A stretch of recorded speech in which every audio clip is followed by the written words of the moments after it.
Hey guys, this is Rexy Rex. I'm back with my second installment of types of characters. So, without further ado, here is types of characters, the Goth Kid. Now, there are a lot of problems with today's Goth Kids in books. Really, there are, and I think they need to be changed. So, if you want to create a credible goth character, especially that one a goth reader, would empathize with and we would have similar likes, here's what you'll need to do. Okay, so I start school today. That was totally random. Okay, number one, give them a normal name. Yes, I call myself Rexy Rex, but do you think that is what they call me at work, at school? No, they call me Janet, because that's my real name. You can give the character a goth nickname if you want. Rexy isn't even goth. It's just a nickname I made up when Nettie and me were fighting over which guy from Creature Features better. It was pretty random. She's like, Rexy! And I'm like, what? But yeah, that's how I earned my name. But see, don't already have them come out with, my name is Raven. My name is Darkness Shadows. No. Because, really, how many goth kids do you know with names like that? You're not going to go name characters Midnight and stuff like that. Give them normal names. One thing I love about books is that they give a goth kid a normal name. You want to go outside the norm? Give them names that will be the stereotypical prep name. Give them Courtney, Brittany, Chelsea, Brad, Chad, anything like that. That would be even better. So, when working on names, try to stay as far away from Edgar Allan Poe as possible. I absolutely adore his works. That man was a genius in his own right. He was, for me, he's one of the best poets of the 19th century. But anyway, that's beside the point. Try to stay away from characters with Edgar Allan Poe names. Like, don't give your goth main character name, the name Raven. Why? Because who does Raven remind you of? Edgar Allan Poe's ever so popular poem, The Raven. Try staying away from Annabelle Lee too, or Lee, or just Anima, because that's personally one of my favorite prompts. Lenore, I mean, you might be able to scrape by if it's a historical fiction and you're setting it in the early 19th century, 19th, early 20th century. You can pass with a name like Lenore. But really, how many girls today do you know that are called Lenore? Like, very few. So, you should try to avoid Lenore, too. That's left pretty much for Roman dirge and 19th century set stories. Okay. Number 2. Don't make them listen to that stereotypical music. Stereotypical music, goth music, supposedly, is, Marilyn Manson and Evanescence, pretty much. Real goths know that Marilyn Manson is industrial metal and Evanescence is darkwave. Not exactly goth. Try having them listen to real goth bands like Susie and the Banshees, Joy Division, The Cure, the Bahas. I always put the in front of their name. Sisters of Mercy, and so forth. They don't even have to listen to strictly goth music, because obviously I don't listen to strictly goth music, but you can also have them listen to Midnight Syndicate and Nox Arcana, which are very good instrumental bands. Try staying away from Rob Zombie, Creature Feature, and ICP if you can. But if you have to choose between the three, I would say choose Rob Zombie and Creature Feature, because Creature Feature is goth, horror, pop, rock.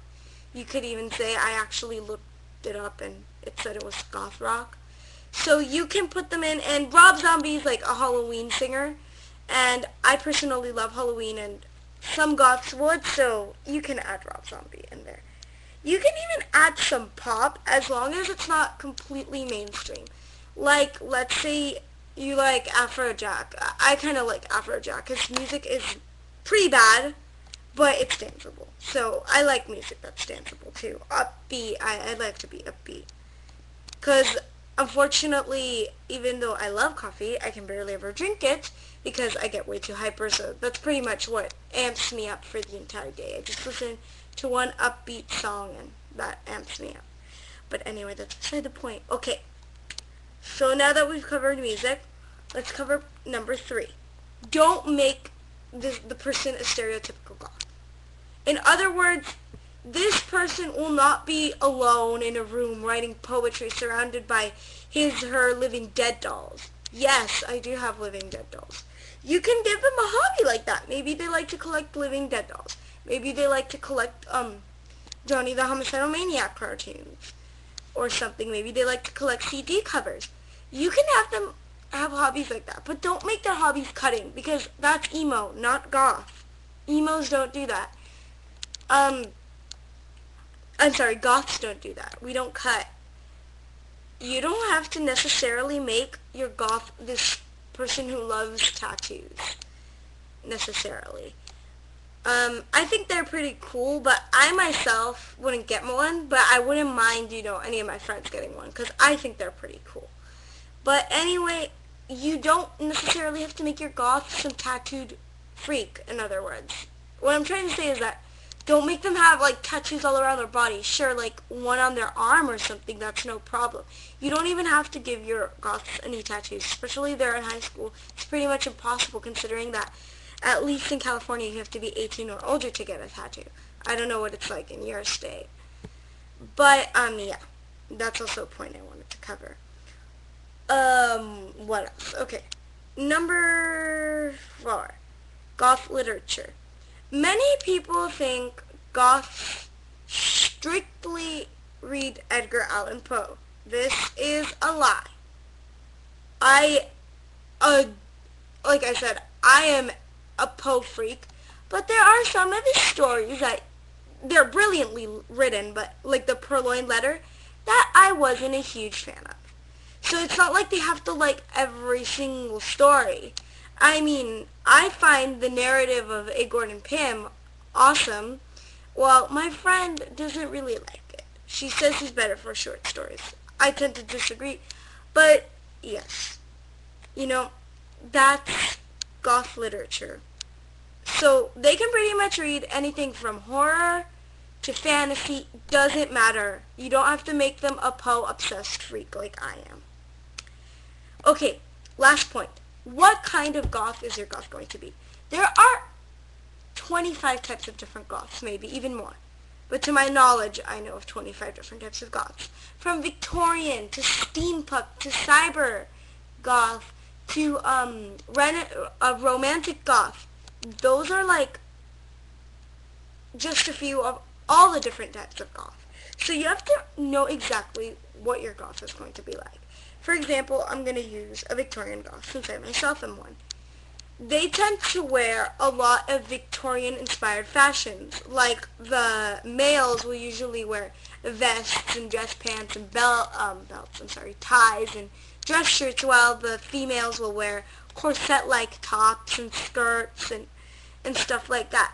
But that's only the Victorian goth. Get to cyber goth. Totally different realm. It's so weird, but yeah. So, you have to know what type of goth your goth is. Don't make him I only wear depressing black, I like to write in my journal, and I want to die type of goth. Because, really, goths, they're not really like that. And, so that's how you create your type of goth character. Thanks for listening, guys. This is a pretty long video, but thanks, bye.